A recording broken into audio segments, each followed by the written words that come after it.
How are faith and obedience related?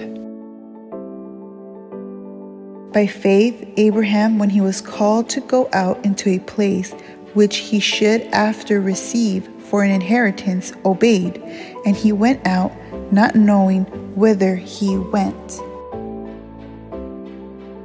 But wilt thou know, O vain man, that faith without works is dead?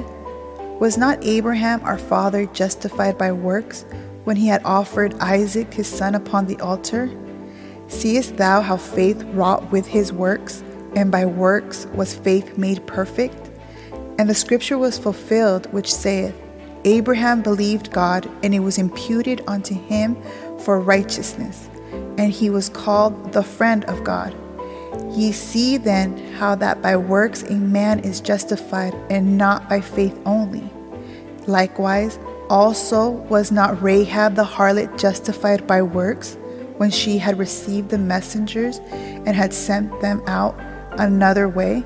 For as the body without the spirit is dead, so faith without works is dead also. A true living faith has two components to it. There's the belief in what God has said, and there's an action taken that demonstrates that belief. Using the example of Abraham from Hebrews chapter 11, God told Abraham to leave his place of residence and his family to go to a place that God would show him.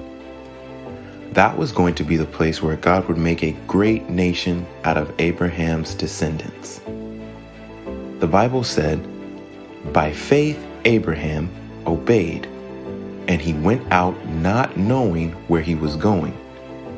God said it, and that was enough for Abraham to act.